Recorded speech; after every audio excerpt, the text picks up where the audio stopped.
I went down to the basement of the party and found my wife kissing her boss.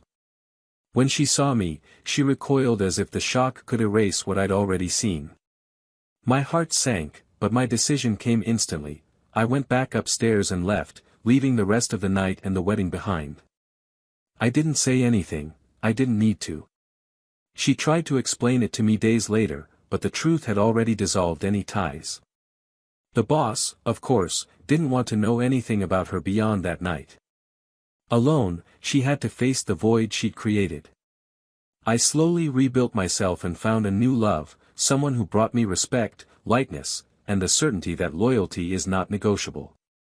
When she came to me, repentant, I listened silently and replied firmly, "I forgive." But our chapter ended there, with no turning back. And it was there that she realized the weight of her choice. I'm not sure what hurt more, if it was the image that never left my mind, that frozen moment when everything fell apart, or if it was the silence that followed. A silence that screamed against the walls of the house, in the absence of her laughter, in the glasses that remained two, even when only one was used. She walked away, it's true. But it wasn't she who left, it was me. I left because it was no longer mine. The love I had left turned to dust in that basement, the reflection of a betrayal as simple as it was unforgivable. One kiss. One kiss was enough to shatter an entire story. And what hurt me most wasn't the infidelity itself, but the coldness in her eyes when our eyes met. There was no guilt there. There was only fear. Fear of being caught, not regret for what she did. And that was what destroyed me. That night, I sat in the car for long minutes, unable to start it. My eyes were open, but it was as if I were staring into an abyss. An abyss she herself had dug beneath our feet. I relived every moment, the beginning of the party, the way she held my hand, the way she smiled at the guests, as if nothing was about to happen. And then, the basement. The muffled music, the dim lights, the smell of alcohol and perfume mingling. And the two of them. A kiss. A touch. A look that wasn't meant for me. I wondered if they'd done this before. If this was their first kiss or their 1000th. But deep down, it didn't matter. In that moment, my story with her ended. And it was in that same instant that my story with me began. I didn't scream. I didn't cry. I didn't confront her. I went upstairs, greeted everyone I saw, got in my car, and left. I didn't need to see anything else. I didn't need to hear excuses. I didn't need fights or scandals. What I needed, what I deserved, was peace. And that's what I went looking for. The following days were a blur of ignored messages, declined calls, and attempts to contact me that only increased my exhaustion. She wrote long texts. She called me everything you can imagine, cold, proud, cowardly. But I only read one thing, fear. She wasn't desperate for love. She was desperate to maintain her comfort. To realize too late that what we had was rare. That I was rare. But I was learning to value myself, even with my heart torn apart. Forgiveness didn't come easily. It didn't come with words or promises. It came with time. It came with sleepless nights, with meetings with friends who tried to distract me, with the deafening silence of the empty house. But it came. One day, I woke up and realized I could remember her face without feeling pain. That I could hear our wedding music without suffocating. That the memory of her smiling was no longer a knife in my chest, but an old photograph, beautiful, but distant. And it was at that moment that I realized I was ready to live another story. A different story. A light story. Without fear. Without doubts. With someone who knew the value of being by my side, not behind my back. She came back. They always do. One day, months later, she knocked on my door. Her eyes were puffy and the words were on the tip of her tongue. But she didn't say anything right away. She just looked at me like someone carrying the world on their shoulders and finally understanding that the world she lost was better than anything she found later. She asked to come in. We sat. The silence weighed heavily for a few minutes until she broke down. She said she hadn't been sleeping well, that she couldn't forgive herself. That she even missed my flaws. That his touch had no soul. That his kiss had no roots. That what she had with me was true love, and that now she knew it. I listened. Silently. Not with anger, but with something much sadder, indifference. When someone you love disappoints you, what follows the pain is emptiness. And it's in that emptiness that you learn to move on. I didn't say much. I said I forgave her, yes. Because holding a grudge is like carrying a chain that binds you to the past. But forgiving isn't forgetting. And much less going back. Forgiving, for me, was understanding that she had a choice. And she chose what she chose. And now she had to live with it. I told her that today I'm a different man. That I've found peace. That I'm no longer angry, but I also have no room for her. The love she wanted back no longer exists. It died in the basement, along with the promises she broke. And that's when she truly cried. Because she finally realized she'd lost something she'd never get back. Months later, rummaging through some old boxes, I found a letter from her, never sent. It was sandwiched between two books, yellowed with age. A letter written before the wedding, in which she expressed fear. She said she didn't know if she was ready, but that she loved me. She said she wanted to try. At the time, that would have made me insecure, perhaps even made her give up. But today, reading that letter felt like closing a circle. Because I understood that perhaps she never knew what true love was. Or she did know and was afraid. And, out of fear, she destroyed something she'll never find again. Today, my life is moving in a different direction. I met someone who doesn't look away, who holds my hand firmly, who doesn't need attention from others to feel alive. With her, silence is comfortable, laughter is light, and the future doesn't scare. Sometimes I think about the past.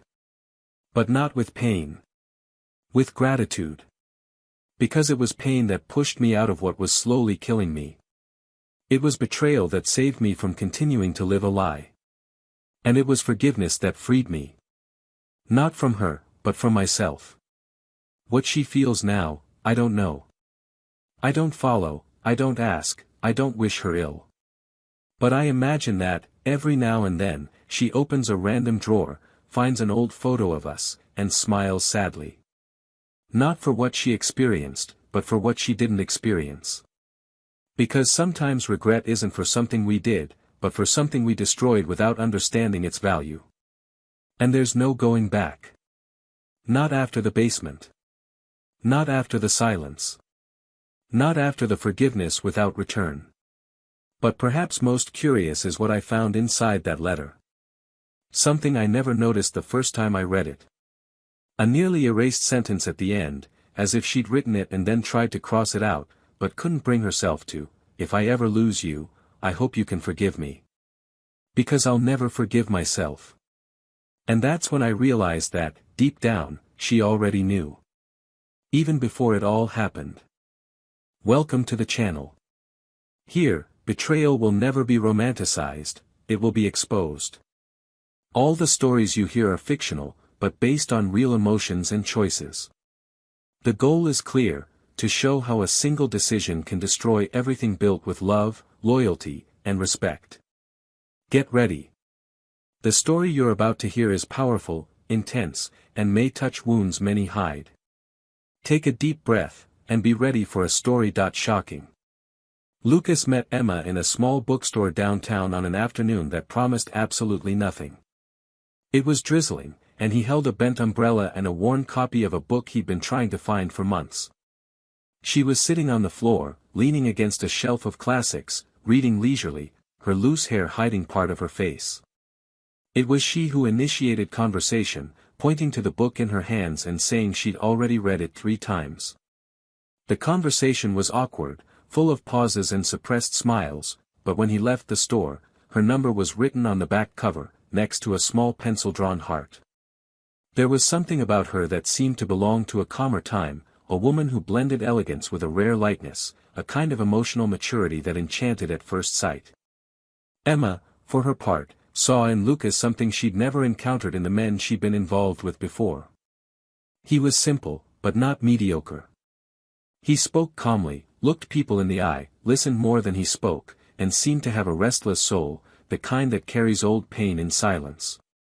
In the first few months, she fell in love not only with the man he was, but with the way he made her feel, safe, respected, interesting. Lucas didn't need to be the center of attention, he was the kind of man who stood out precisely for knowing how to step back, for valuing others. And Emma, who had come from unstable, game-playing relationships, found in him a haven that finally felt quiet, stable, and real. They began seeing each other frequently. The relationship blossomed quickly, but with no rush. Dinners at home, Sundays in the park, afternoons without commitments with books scattered on the floor and coffee growing cold on the table.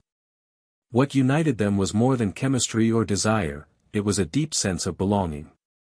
When they were together, everything felt light, possible. His family welcomed her naturally, and her friends gradually came to admire him. Lucas was the kind of man who earned everyone's trust with his constant, discreet presence. Emma flourished around him, and for a long time, she was honest in saying she had never been happier. They decided to move in together after a little over a year. They rented an apartment with a modest view of the skyline, but with a balcony big enough for 2 chairs and a plant that Emma insisted on calling our green beginning. The evenings were filled with laughter and plans for the future. They talked about marriage, children, travel. They had a list of countries to visit, books to read together, recipes to try. They created small traditions, wine on Fridays, pancakes on Sundays, old movies on Wednesdays. Even when they argued, and, of course, they did argue, there was respect. They knew how to listen to each other, knew how to compromise. Emma had a more intense temperament, impulsive, often driven by emotions. Lucas was the counterpoint, a more rational man who thought before reacting. The balance between the two seemed perfect. Over time, her commitments increased. Emma's career took off when she received a promotion, which required more time away from home, more travel, and more meetings.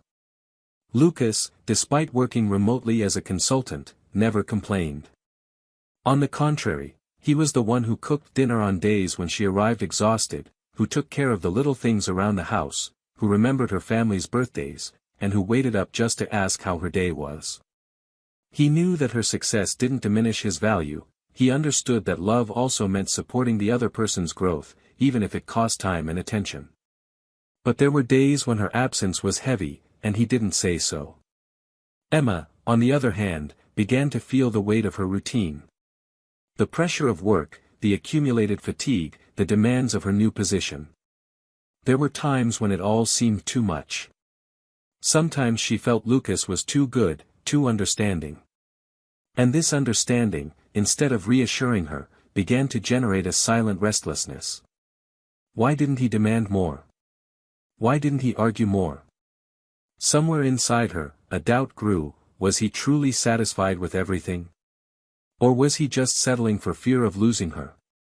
She began to question her own emotions.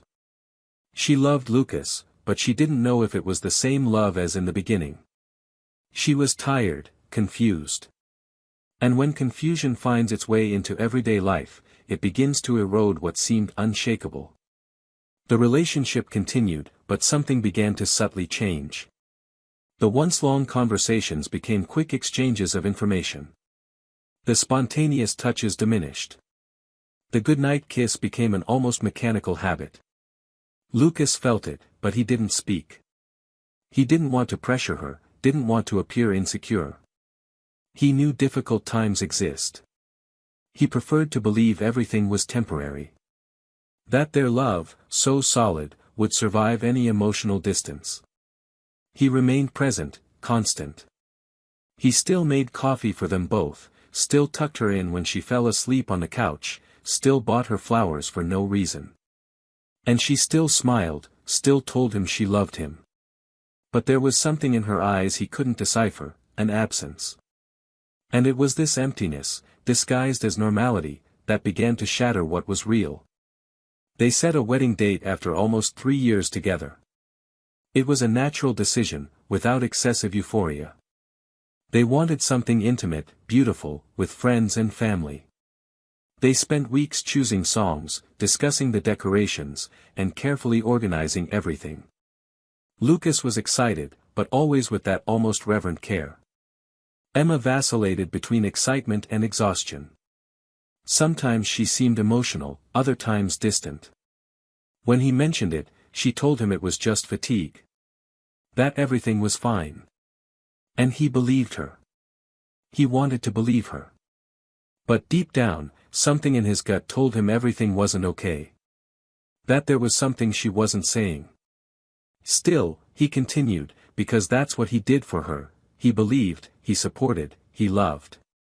The days leading up to the wedding were hectic, filled with chores, bachelor parties, appointments, and conflicting schedules. Emma spent more time away due to a last-minute business trip. Lucas patiently handled everything himself, but with a smile on his face. After all, it was for them. It was the beginning of their life together. He wrote his own vows with emotion. He remembered the day he met her, the way she said his name softly, and the look in her eyes as she said, yes, for the first time. He was ready. He was sure. On the day of the party, everything was perfectly set up. The simple yet elegant ballroom, the soft lighting, the smiles everywhere. Emma arrived stunning, wearing a dress that seemed made for her. The first few hours were a parade of hugs, laughter, and toasts. Lucas watched her with that same look he always had, of someone who needed nothing more in the world. Of someone who had everything right there. She smiled too, but there were moments when her eyes would drift off into space for a second. A brief second, but enough to cast shadows in the hearts of those who already love with suspicion. And then came the music. And the dancing. And the greetings. And the toasts, once again. And the minutes-long absences. And the returns with forced smiles. And the glances that lingered too long with people he didn't know so well. But all of this, he supposed, was part of the night. It was just another event, a bit of tension, maybe anxiety, maybe too much to drink. After all, it was their night. The night that would mark the beginning of everything. What Lucas didn't know is that sometimes the beginning of everything begins with the end of something he hasn't yet realized he lost. And the question that will remain in the air until the end of the story is: can true love survive after being betrayed? In the days following the party, Lucas still carried the enchantment of what they had experienced there. The ceremony had been simple, yet charged with meaning. The smiles, the hugs, the vows exchanged between deep gazes. Everything felt right, definitive. He felt, for the first time in a long time, that he was exactly where he was supposed to be. Emma, in the early days, also seemed enveloped by that aura of newness. There was a subtle glow about her, as if she were rediscovering home in the details of the house, in the taste of the meals they shared, in the silent touch at night. Lucas saw no reason to suspect anything. He continued his remote work, dedicated himself to the little things he knew were good for her, like leaving loving notes around the house, preparing breakfast before she woke, warming her sheets on the coldest nights. He was a whole man in every gesture, and he believed that was enough. Routine, however, soon took its toll again. The honeymoon had been postponed due to Emma's unavoidable professional commitments. Her work schedule remained intense, with meetings, events, and trips that seemed to increase by the week. Lucas, even though he felt her absence, never complained. He was understanding, patient, and believed their love was strong enough to endure phases like this. He believed this with almost blind faith. They often spent days disconnected, experiencing only the intersections between hurried mornings and tired nights. Emma began sleeping on the couch more often, saying that exhaustion overcame her before she even went upstairs. He tucked her in gently, kissed her forehead, and continued the night as if it were just another passing moment. But there was something about her that was beginning to weigh him down. Emma was different. Less present, less engaged. Her eyes lost focus easily, her mind seemed to wander, even during the simplest conversations. She smiled less, touched less, kissed with an uncomfortable rush. Lucas noticed, but didn't want to misinterpret. He thought she was under pressure, that everything would return to normal. He tried to maintain a balance between supporting and not suffocating. But the cold in his chest began to grow, silently, like a fog that forms without warning. He wasn't sure what it was, but something was off. And it wasn't just her physical absence, it was an absence that went beyond her body, it was as if her soul were somewhere else. Little lies began to emerge. Schedule mismatches, unanswered messages, overused excuses. Emma claimed she'd stayed late for a meeting, but Lucas could see her phone had been off for hours.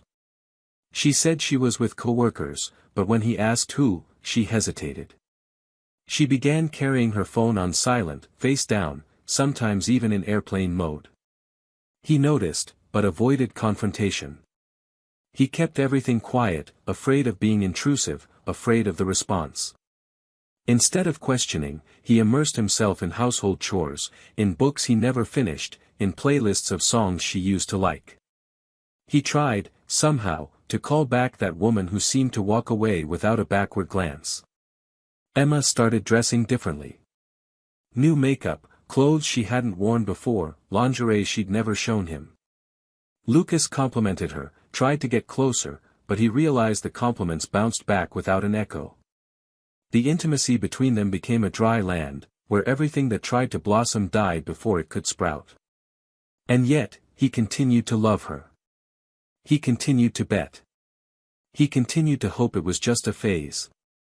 There were nights he'd wait for her late, preparing her favorite meal, setting the table with candles, trying to recreate the atmosphere that had once brought them together. But she'd arrive late, with red eyes and an almost rehearsed tiredness. She'd say she wasn't hungry. That she just wanted to sleep. And he, lacking the strength to insist, would blow out the candles and eat alone. Weekends became different. Before, they had rituals, coffee together, trips to the grocery store, long walks around the city. Now, she preferred to go out alone to clear her head, or said she had to work. He, once again, accepted it. He thought pressuring her would only push her further away. And it was in this space of permissiveness that everything began to unravel. Lucas began to feel like he was living with a stranger. The house that was once full of voices and laughter became a space of sharp silences and glances that avoided meeting. He tried to talk, tried to schedule dinners, tried to surprise her. But every attempt seemed to hit an invisible wall. Emma was there, but she wasn't. And he was beginning to wonder if she would ever be there again. The questions began to silently haunt him. Did she regret getting married? Was she unhappy? Was she falling in love with someone else? He had no proof, only a persistent intuition that tightened his chest like an uncomfortable premonition. He didn't want to think about it. He didn't want to imagine it. But the fear grew. And fear, when left unspoken, turns to poison. It was on a random Saturday that everything began to become clear, or to fall apart completely. Emma said she was going to a company event. Lucas, tired of silently nursing his anguish, decided to show up unexpectedly. I wanted to see her in action, to remind her she was there. He arrived at the indicated location, but couldn't find her. No one knew if she'd been there. He called, texted, no response. He waited. Hours. When he returned home, she was already in bed, with the light off. He said it had been a tiring day. That his battery was dead. That they'd talk the next day. And he, once again, pretended to believe her. But that night, something inside him snapped. He got out of bed in the middle of the night and went to the sofa where she'd left her purse. He picked up her cell phone. The code was still the same. He hesitated. But then he opened it. And there, in the archived conversations, he found what he'd feared. Photos. Messages. Calls. Schedules. And, most of all, words she no longer spoke to him. Words that had once belonged to their love, now written for someone else. The ground seemed to drop from beneath his feet. His entire body trembled. He didn't cry. He didn't scream. He simply closed his phone, returned to the bedroom, and lay down beside her, his heart broken but his face calm. Like someone deciding, for the last time, to believe in themselves. In the days that followed, she feigned normalcy. She continued smiling, making coffee, saying, "Good morning." He wanted to observe. He wanted to see how far she would go. She didn't notice. She was so wrapped up in her own world that she didn't notice his gaze, the absence behind his habitual gestures. But Lucas already knew. And knowing, for him, was enough. All that was left was to understand why. The answer would come soon. And with it, a weight even greater than that of betrayal. Something Emma carried silently, believing it would never be discovered. And it would be precisely this silence that would begin the end. Lucas remained silent for 2 more days. He said nothing, didn't accuse, didn't confront. He simply observed. Every gesture, every word, every justification. He knew what he had seen, and the weight of it accumulated on his chest like unseen stones. But he didn't want to act impulsively. He needed to understand everything before making any decisions. That Saturday morning, while she was still asleep in her room, he made coffee, sat at the table, and picked up the forgotten letter from the shelf, the one he had never seen before, the one that seemed out of place. A thin envelope, with familiar handwriting. Opening it, he read words she had written long before their marriage, almost like a confession, a warning, a veiled confession from someone who no longer knew who she was. The words were hesitant, as if she wanted to tell him something but feared the consequences. The last sentence was scribbled but still visible: "If I ever lose you, I hope you can forgive me, because I will never forgive myself." Lucas held that paper like someone holding a shard of glass, sharp, fragile, loaded with meaning. That afternoon, he waited for her to arrive. She walked through the door, eyes on her phone, kicked off her shoes in the hallway, and went straight to her bedroom. He remained sitting on the sofa, motionless, until she returned to the living room. When she saw his look, she knew something was wrong. There was an unusual silence there. A silence fraught with finality. He said nothing right away. He simply placed her phone face up on the table. She paled. She tried to say something, but he interrupted her with a calmness that hurt more than any shout. He said he knew. That he had read it. That he had seen it. That she didn't need to hear any explanation. She cried, but there was no drama. There was no more room for it. He simply asked her to be honest, for the first time in a long time. Emma tried to justify herself. She said it was a mistake, that she didn't know how it happened, that she felt confused, pressured, exhausted. That it wasn't a lack of love. Lucas listened without interrupting, but his eyes were already distant. It was as if he were looking at another person, a stranger who used the same voice, the same face, but who was no longer part of his life. He said he forgave her. Definitely. That he wouldn't harbor hatred, that he didn't wish harm, but that from that moment on, there was no longer an us. There was only him. She tried to touch his hand, but he pulled away. He asked her to respect that. To let the silence settle as it should. And finally, he left. No shouting, no bags, no drama. He just left. In the days that followed, Emma tried repeatedly to contact her. Messages, calls, letters. But Lucas didn't respond. He had retreated, not for revenge, but for protection. He needed to heal what had been torn apart. He tried to understand where everything had begun to fall apart, what had been the first step toward the abyss. Until, one sleepless night, he decided to return to his old house to collect some belongings. He didn't want to see her, but he needed to close that cycle with his own eyes. Arriving there, he found her alone, sitting on the living room floor, surrounded by open boxes and scattered papers. She wasn't surprised to see him. She simply looked at him with profound weariness, as if she no longer had the strength to pretend. Emma asked for just a minute. She said she didn't want to convince him of anything, that she knew he was right, but that there was something he needed to know. Something she'd never had the courage to say. Lucas hesitated, but stayed. And that was when she told him. The story was old, even before her marriage. She said that the man she'd gotten involved with wasn't just her boss, but someone she'd had an affair with years ago, long before she met Lucas. An affair she believed was over, dead. But it was rekindled when they started working together again.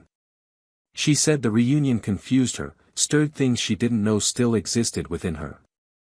That the problem wasn't just desire, but what that man represented, her past, the choices she'd never had the courage to face, the unresolved traumas.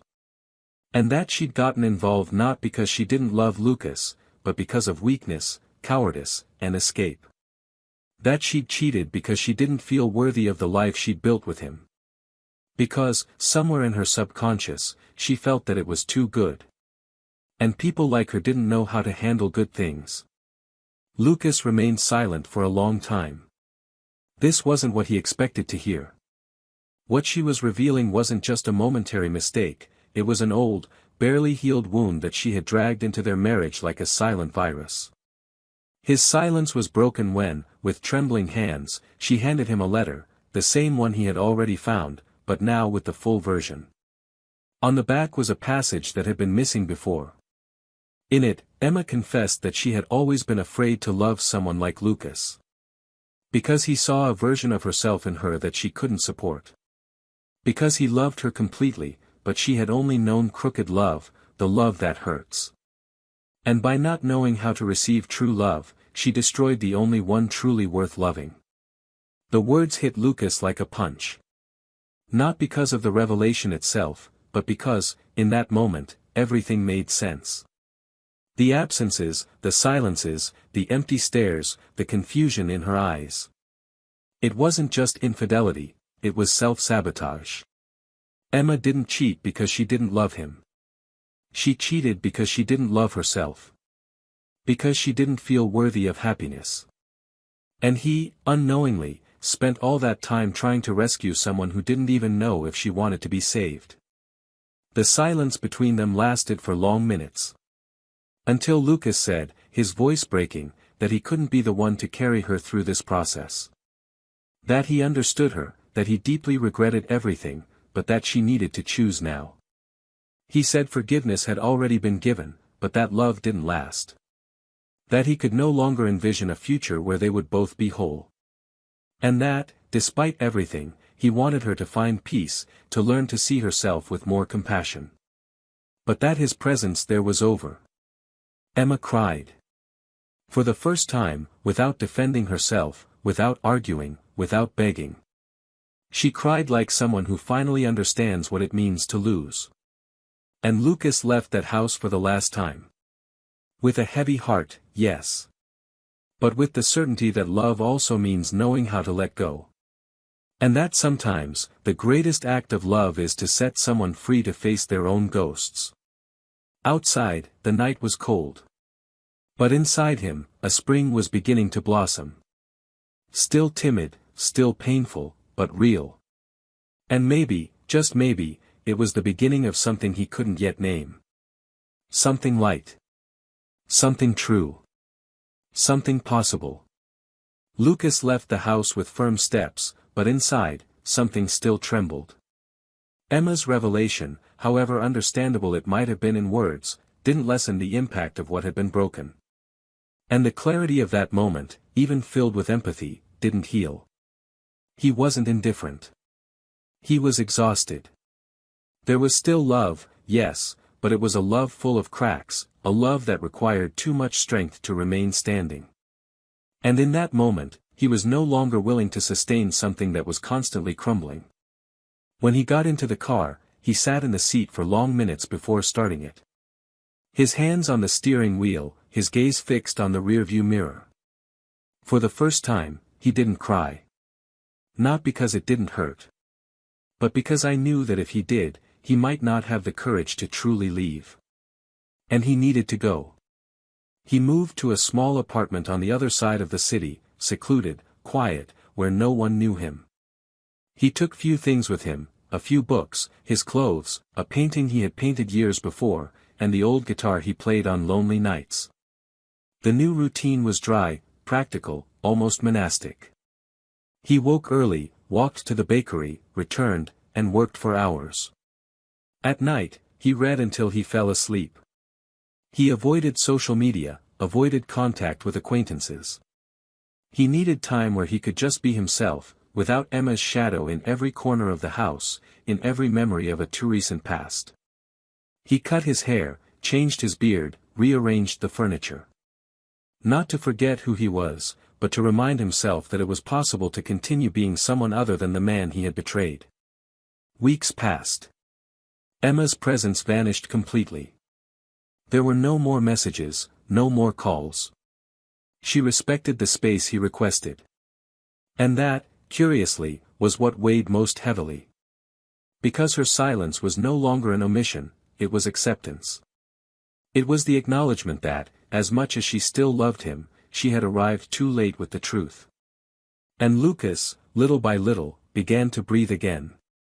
Not lightly, but with less pain. Until, one random Sunday, he decided to go to the old bookstore where they had met. It was no longer the same place, but nostalgia drew him there like someone returning to their origins to remember what still exists within them. It was there that he met Clara. She was sitting on the floor, between shelves of poetry, a book on her lap, her eyes closed, as if absorbing each word like music. As he passed, he accidentally tripped over a fallen book, and she laughed. A soft laugh that delicately broke the silence.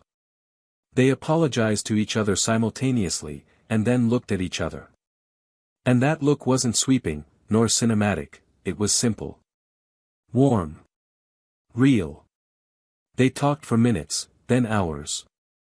They talked about favorite authors, hidden cafes, bad days, and days that are only less bad because we find something beautiful in them. She was unlike anything he had ever experienced. Clara was spontaneous, direct, full of exposed scars, but with a disarming sweetness. And he took his time. He wasn't looking for a replacement. He didn't want to repeat stories. He simply wanted to allow himself something new, without old ghosts lurking. Their encounters became more frequent. Walks, coffees, shared laughter without the need to hide the pain. Clara knew he carried a past. She didn't ask him everything at once, but waited for him to confide. And Lucas, when he told her, didn't romanticize it. He said in no uncertain terms that he was betrayed, deceived, that he felt torn apart inside. But he also said he forgave, that he chose not to harbor hatred, because he knew that kind of poison sickens those who harbor it. Clara didn't judge him. She simply said he seemed like someone who had learned to love properly. And that she would respect his time. Those words, so simple, did more for him than any comfort or advice from a friend. From that moment on, something inside Lucas began to heal more firmly. Emma, meanwhile, was following a different path. She continued living in the same house, within the same walls, but now plunged into a painful silence. Little by little, she realized that what remained of her without Lucas was a constant weariness. Nothing made sense anymore. Friends drifted away. Some out of respect for Lucas. Others out of silent disapproval. Even her mother, with whom she had never had an easy relationship, showed coldness in the face of everything. Emma's betrayal wasn't just a break between the two, it was a rupture with everything that sustained her. She began attending therapy. Not to try to win him back, but because she knew she needed to understand how she got to that point. He discovered patterns within himself he had never faced before. Self-sabotage, fears, insecurities. Facing all of this was like tearing off her skin. But she persisted. Because, even alone, she wanted to learn to be someone who wouldn't destroy anyone else, not even herself. Late one night, Emma was sorting through old boxes. She decided to get rid of a lot of things. Among the papers and photos, she found a picture of her and Lucas, sitting on the porch, smiling as if the whole world could fit there. She stared at the photo for long minutes, until, on the back, she noticed a phrase he'd written, "I choose you even on the bad days." It pierced her chest like a knife. It wasn't just longing. It was guilt. It was awareness. It was the realization that she had been chosen by someone who truly loved her, and that she couldn't hold on to that choice. Without thinking, she grabbed her phone and typed a message. Long, sincere, with no intention of reply. She said she didn't want to get back together. She knew he was moving on with his life. But she needed him to know how much she had changed, how much she still thought about the pain she'd caused, how much she wished he were at peace. Lucas read the message the next day, when he was in the park with Clara. He felt neither anger nor sadness. Just a gentle melancholy. He showed the message to Clara. She read it carefully, then held his hand and said that sometimes the past comes to visit us just to confirm we made the right choice to move forward. A few weeks later, the two met again by chance at an art fair. Emma was alone. Lucas was accompanied by Clara. Their eyes met.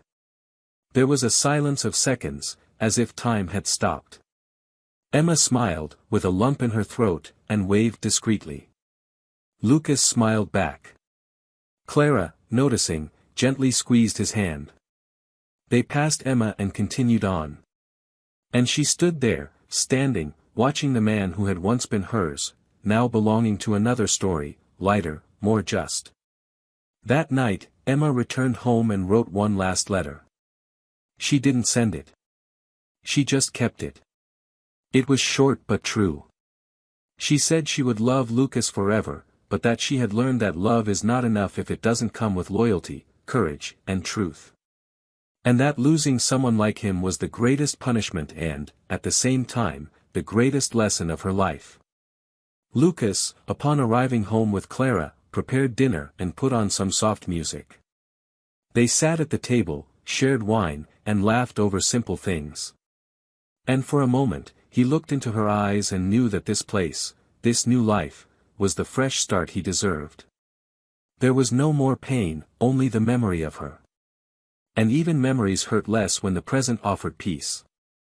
That was the last time Lucas thought intensely about Emma. Because, in that moment, he understood that some stories end not because of a lack of love, but because love needs to be respected. And when that doesn't happen, the best thing to do is walk away, not out of weakness, but out of dignity. And the silence he feared so much was now shelter. The morning breeze blew through the light curtains on the porch where Lucas had placed a small table with 2 chairs. It was his new favorite corner of the house, where time slowed down and thoughts flowed more clearly. In recent months, life had taken on a different rhythm, quieter, more stable, as if the emotional chaos that had consumed him were finally dissolving into small portions of peace. Clara, with her calm and honest way of being, had become a presence that didn't suffocate, that didn't demand more than he was ready to give. And perhaps that was precisely what helped him move forward, the absence of demands, the welcoming without demands, the freedom to be imperfect without fear of not being enough. They didn't complete each other, they weren't halves that fit together, they were wholes that respected each other. And, at that stage in Lucas's life, being respected was more important than being loved.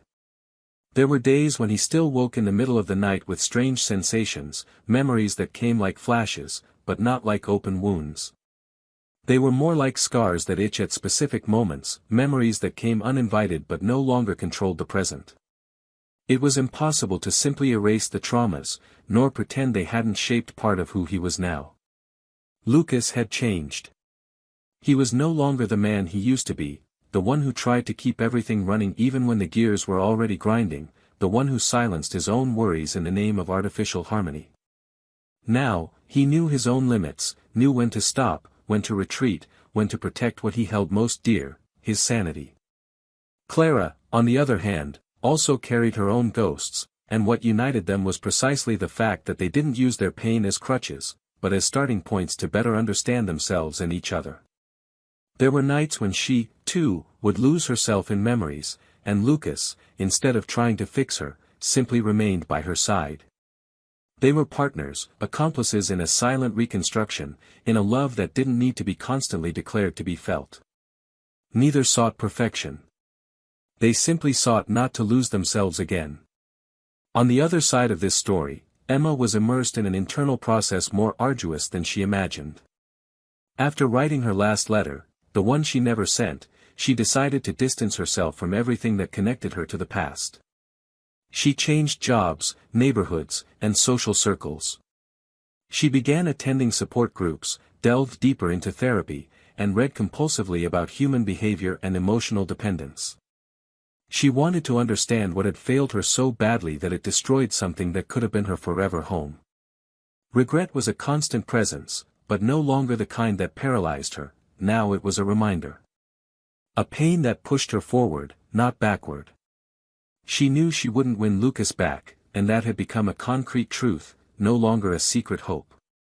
But even without him, she wanted to become someone he would respect if he saw her from afar.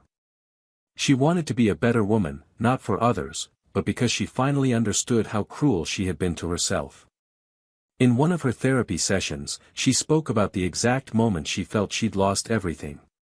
It wasn't the breakup, nor the goodbye, nor even the silence that followed. It was that frozen instant when she saw Clara beside Lucas at the art fair and realized he was happy. Not a performative happiness, not an attempt to show the world he'd overcome it, it was real. The way he touched her arm when he spoke, the way he listened without interrupting, the way he looked at her lightly. And it was in that detail that Emma understood, with a lump in her throat, that she had never allowed Lucas to love freely, without fear, without pressure.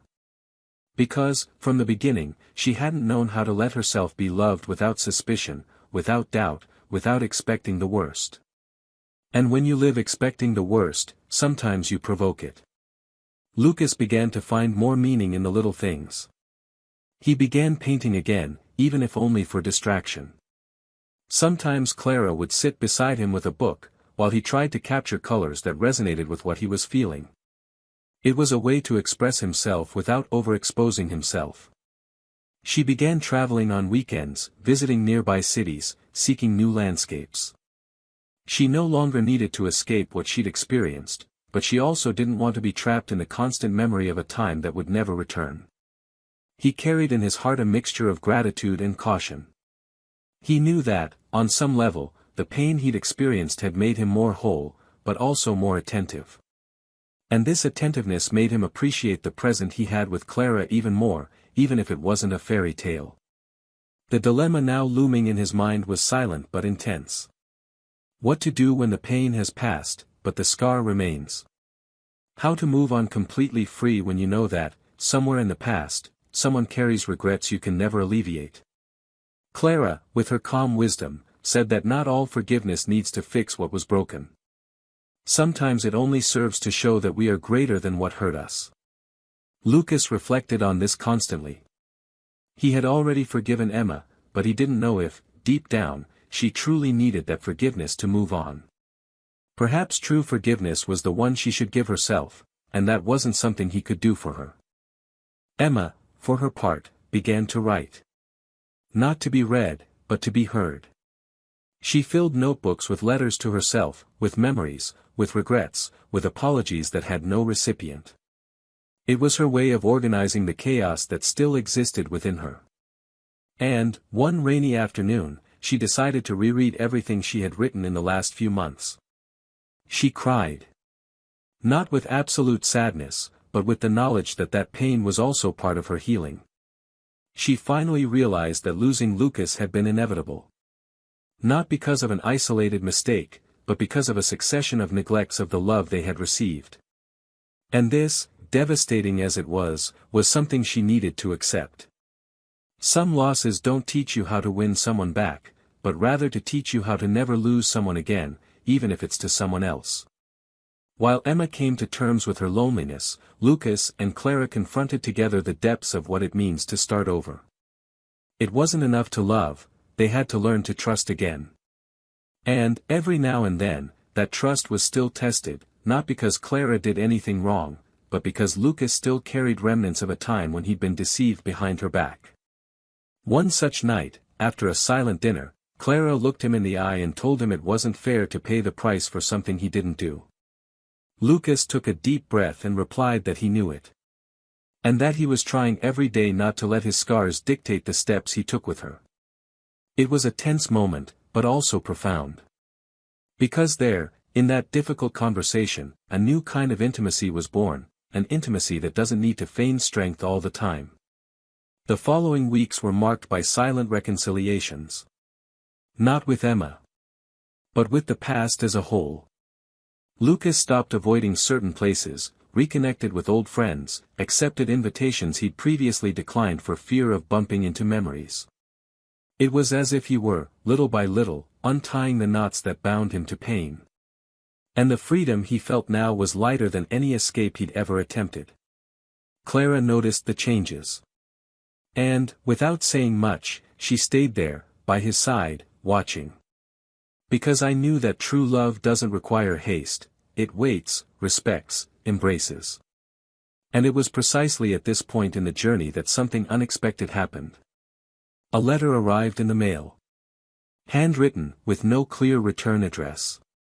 Lucas recognized the handwriting. It was Emma's. But what was inside wasn't another apology, nor an attempt at reconciliation. It was a letter of closure. Emma said that, for the first time, she felt she could let him go completely. That she was grateful to have loved someone like him, and that she sincerely hoped he would be happy. She said she had learned from the pain, and that this letter was the last bridge between them. Lucas read it, folded the paper carefully, and put it in a box where the few things that remained from that time were kept. Not as a memento, but as a record.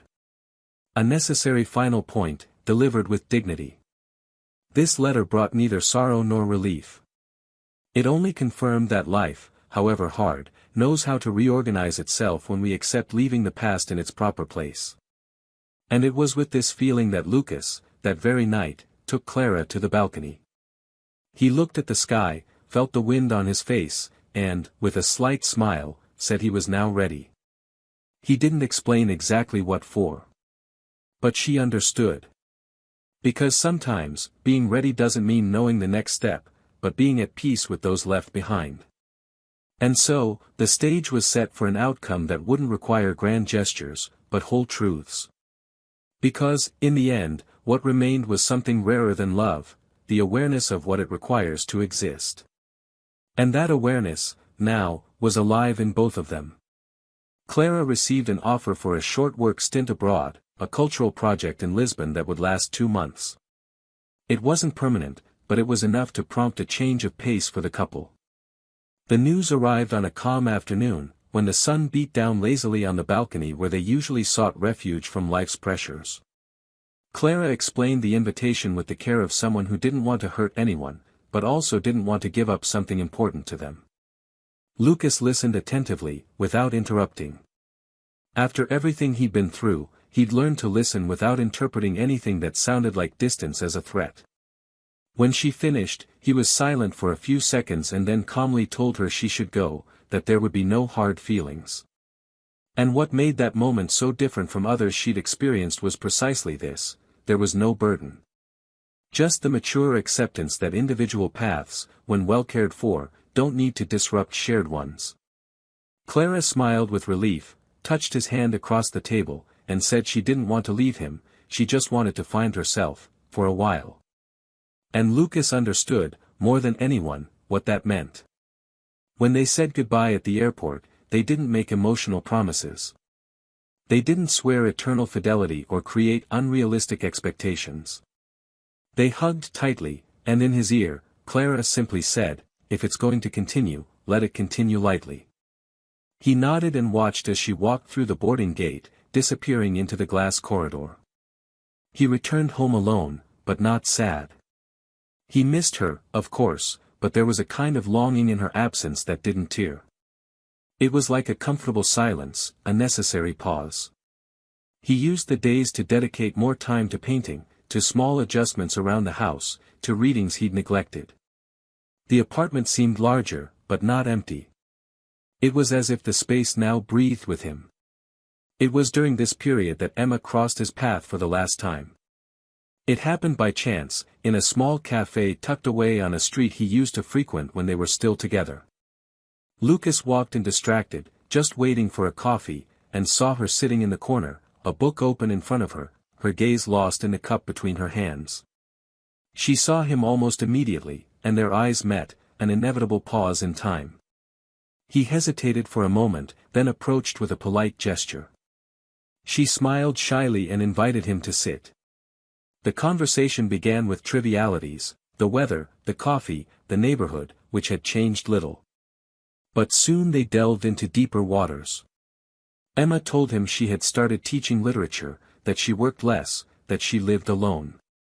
She said she still wrote, that she had published texts in an independent magazine. Lucas praised her, genuinely impressed. She smiled with a mixture of pride and melancholy, like someone who has finally rebuilt herself, but knows the cost of each brick. The most delicate moment came when she mentioned Clara. She knew about the relationship, having learned about it through mutual friends, and asked how he was doing. Lucas responded with a glint in his eye that he hadn't even noticed, and Emma simply nodded, staring into her own cup as if hiding a universe of unsaid things within. After a long silence, she looked into his eyes and said, "You know, I needed to lose you to understand what it truly means to be loved completely. And more than that, what it means to be someone capable of receiving that love without destroying it." Lucas didn't respond immediately. He simply held her gaze for a few seconds, then said calmly, "I know you've changed. And I'm happy about that.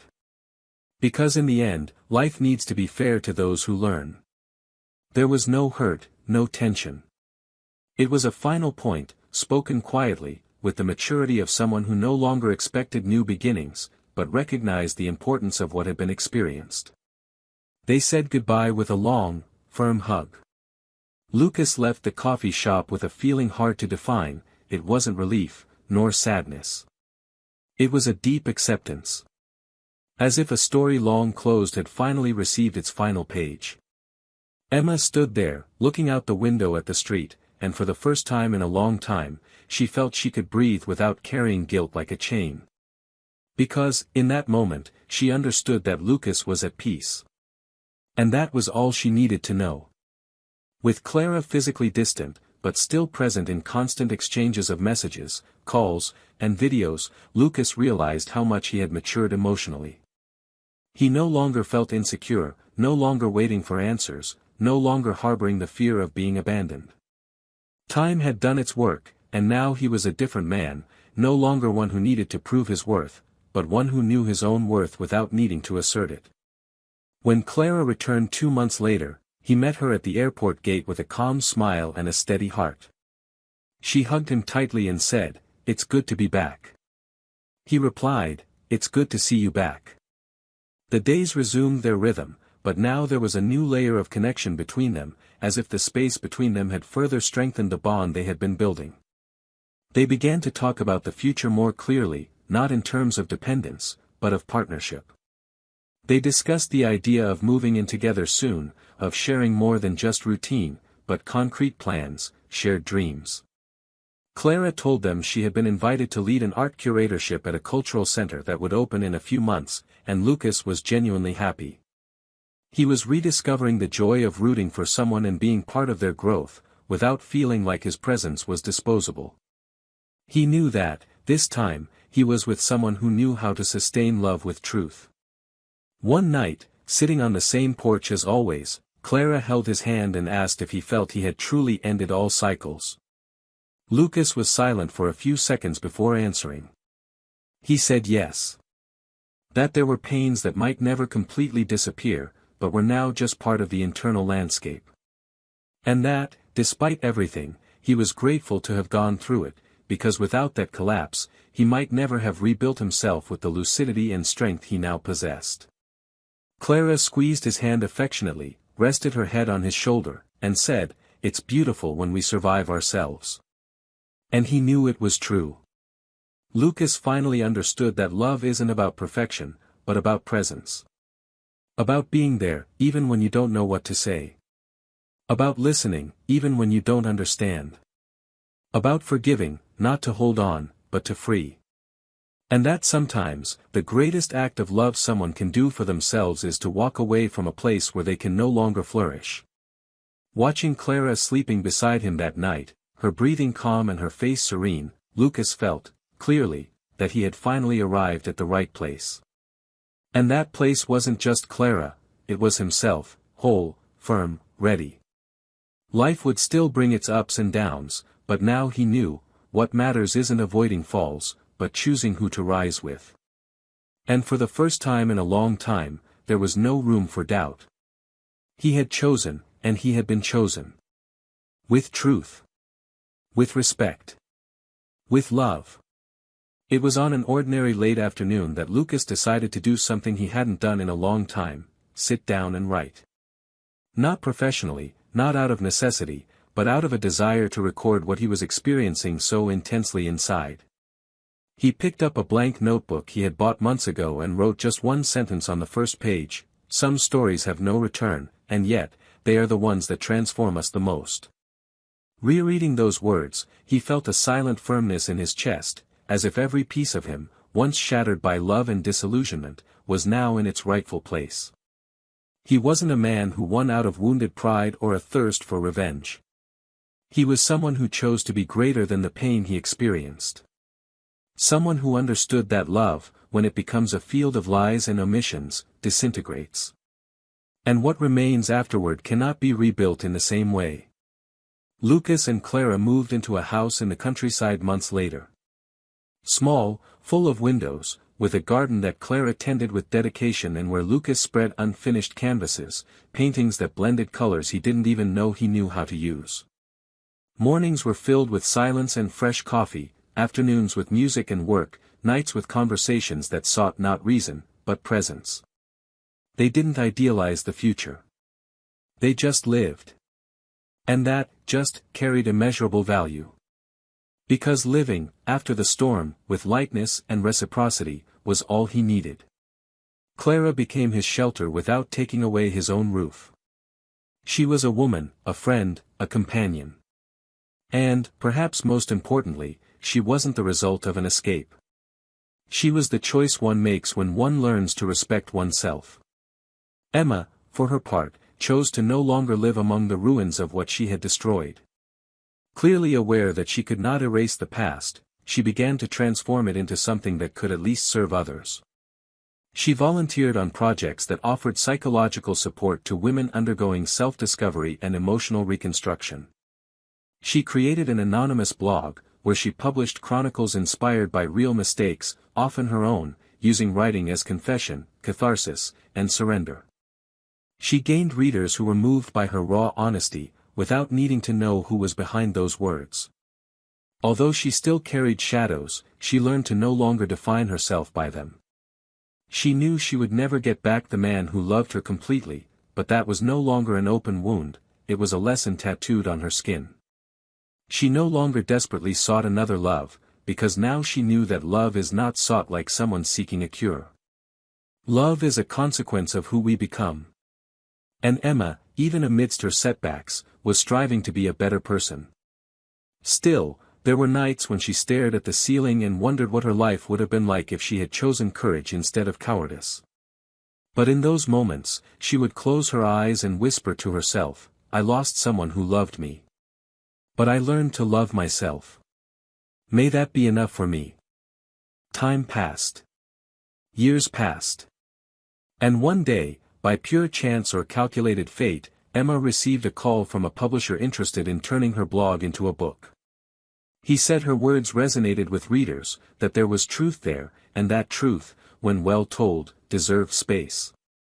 She accepted with a trembling heart, not out of vanity, but for the chance to transform her pain into something useful. In the book's dedication, she wrote simply, "To the one who once loved me completely. May his peace be eternal." And so, between printed pages, the last part of her story with Lucas found the rest it deserved. Lucas never knew about the book. He never read the chronicles. But one night, as Clara put on an old record, he found himself thinking about the past with a tenderness that surprised him. It was strange to look back at everything he'd experienced with Emma and realize there was no more resentment. Just the awareness that certain stories exist to teach us how far we can go for someone, and when we need to return for ourselves. He took Clara's hand, twirled her gently around the room as if in an improvised dance, and, at the end of the song, whispered, "Thank you for waiting for the right time for me." Clara smiled and replied, "Thank you for not giving me what was left, but what you rebuilt." The end of that story didn't come with fireworks, dramatic twists, or miraculous redemptions. It came with choices. With real consequences. With growth. Emma lost the love of her life, but not herself.